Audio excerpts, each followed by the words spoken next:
हिंद दोस्तों। आज इस वीडियो में हम लोग बात करने वाले हैं कंप्यूटर फंडामेंटल की सीरीज नंबर हम लोग कौन सी वीडियो नंबर 17 है, 17वीं वीडियो है। इस वीडियो में हम लोग बात करेंगे जनरेशन ऑफ कंप्यूटर, जिसमें हम पढ़ रहे हैं सेकंड जनरेशन ऑफ कंप्यूटर के बारे में, यानी कंप्यूटर की दूसरी पीढ़ी के बारे में हम लोग बात करने वाले हैं। और इस पीढ़ी में हम लोग ये देखने वाले हैं कि इसका जो भी डिटेल है, जो भी चीज़ें हैं, वो सारी बात आपको समझाएंगे। इससे पहले वीडियो हम देखे हैं जनरेशन ऑफ कंप्यूटर में फर्स्ट जनरेशन के बारे में देखें तो फर्स्ट जनरेशन में जो मुख्य इलेक्ट्रॉनिक कंपोनेंट होता था वो वैक्यूम ट्यूब होता था, ठीक है ना। अच्छा, हम आपको बताना भूल गए थे उसके फाउंडर कौन है भाई। तो उसके फाउंडर जॉन एम्बर्स फ्लेमिंग है, जिन्होंने 1904 में या 1906, दो क्वेश्चन आते हैं, में वैक्यूम ट्यूब को बनाया था। तो इस बात को आगे हम समझाएंगे, बताएंगे। तो पहले हम बात करते हैं सेकेंड जनरेशन का जो ड्यूरेशन होता है। जो ड्यूरेशन है हम पहले ही बता चुके हैं, ड्यूरेशन हर जगह अलग अलग आपको दिखेगा। तो इसका जो ड्यूरेशन 1955 से लेकर 1964 तक है। ड्यूरेशन से बहुत ज़्यादा क्वेश्चन वगैरह नहीं पूछे जाते, कभी भी, कभी कभी एक आध दो क्वेश्चन आ जाते हैं, लेकिन नहीं आते वैसे तो। इसके बाद अगली बात है ड्यूरेशन का मतलब क्या, कि अवधि कब से कब के बीच में वो जनरेशन रहा। तो लगभग 10 साल का टाइम उस बीच में रहा। और इसमें जो मेन इलेक्ट्रॉनिक कंपोनेंट जो उपयोग किया जाता था वो ट्रांजिस्टर। यदि हम समझें तो ट्रांजिस्टर को हम ऐसा भी कह सकते हैं कि वैक्यूम ट्यूब के स्थान पर ट्रांजिस्टर का उपयोग किए जाने लगा। यानी वैक्यूम ट्यूब में ढेर सारी कमियां होने की वजह से अब वो सारी कमियां ट्रांजिस्टर में दूर कर दी गई और इसका उपयोग किया जाने लगा। अगली चीज होती है भाई, इसमें प्रोग्रामिंग लैंग्वेज की बात आती है। तो पहले जनरेशन में प्रोग्रामिंग लैंग्वेज के रूप में केवल मशीन भाषा का उपयोग होता था, लेकिन यहाँ पे एक और भाषा आ गई जिसका नाम क्या होता है, असेंबली होता है। यानी सेकेंड जनरेशन कंप्यूटर में मशीन भाषा के साथ साथ असेंबली भाषा भी आ गई। असेंबली भाषा जो होती है इंसानों के लिखने, पढ़ने और समझने में थोड़ा से आसान होती है। किससे आसान होती है? मशीन भाषा से आसान होती है। यदि मशीन भाषा को आप सीखना चाहेंगे, पढ़ना चाहेंगे, समझना चाहेंगे, तो इसका जो कोड होता है ना, थोड़ा डिफिकल्ट होता है। लेकिन उसी के स्थान पे यदि आप असेंबली भाषा को पढ़ते या सीखते हैं तो थोड़ा सा ईजी है। तो इसलिए सेकेंड भाषा का खोज हुआ, विकास हुआ, एक तरह से हम कह सकते हैं। और एक क्वेश्चन भी आता है कि असेंबली भाषा का विकास कब हुआ, किस जनरेशन में हुआ। तो असेंबली एक सेकेंड जनरेशन की लैंग्वेज है, ठीक है ना। क्वेश्चन भी आता है कि सेकेंड जनरेशन की लैंग्वेज कौन सी है, तो असेंबली भाषा है, ठीक है ना।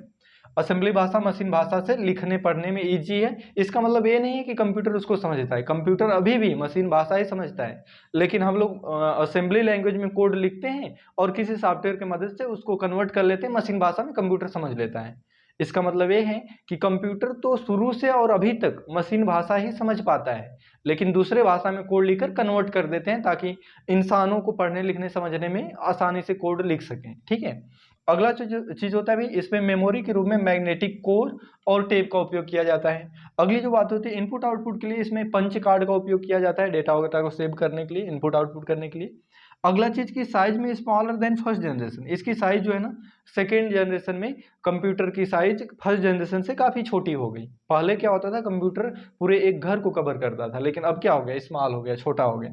इसमें जो एग्जाम्पल कंप्यूटर होते हैं, एग्जाम्पल कंप्यूटर का मतलब इसमें कौन कौन से कंप्यूटर यूज किए जाते हैं, यानी कि इस जनरेशन कुछ कंप्यूटर के नाम। इससे पहले हम लोग बात किए ENIAC के बारे में, एडवैक के बारे में, यूनिवैक के बारे में।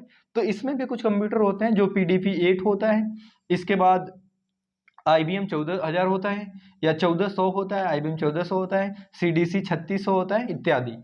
ये तीन कुछ कंप्यूटर एग्जाम्पल हमने आपको बता दिया कि सेकंड जनरेशन के कंप्यूटर है। कई बार पूछा जाता है कि सेकंड जनरेशन किसी एक कंप्यूटर के नाम बताइए, तो IBM 1400 बता सकते हैं, PDP-8 बता सकते हैं, या CDC 3600 बता सकते हैं, ऐसे करके आप बता सकते हैं। ये नोट बात आपको जानना जरूरी है कि जो हम पहले जनरेशन में पढ़े हैं भाई वैक्यूम ट्यूब के बारे में। तो कई बार क्वेश्चन आता है कि वैक्यूम ट्यूब जो होता है किसने बनाया हुआ था और कब बनाया हुआ था। तो vacuum tube John Ambrose Fleming के द्वारा 1904 में बनाया गया था, इस बात को ध्यान रखेंगे। और जो ट्रांजिस्टर है, यानी ये सेकेंड जनरेशन जो यूज किया जाता है, इसको तीन लोग मुख्यतः बनाए हैं मिलकर के।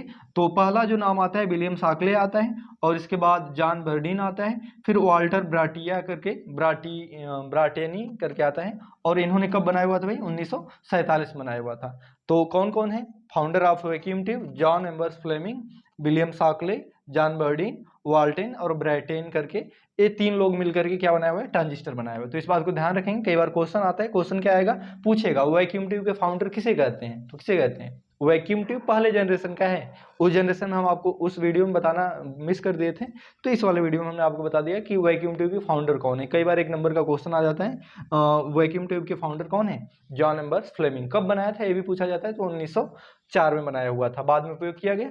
और फाउंडर ऑफ ट्रांजिस्टर, तो ये 3 लोग हैं। मुख्यतः क्वेश्चन जो आता है इसमें ना विलियम शाक्ले से आता है कि विलियम शाक्ले कौन है, या फिर ऐसे पूछता है कि ट्रांजिस्टर का फाउंडर कौन है, तो विलियम शाक्ले भी कई बार एक एग्जाम्पल होता है, मतलब एक ही उसमें होता है ऑप्शन। ठीक है, तो इस तरह से आप देख सकते हैं।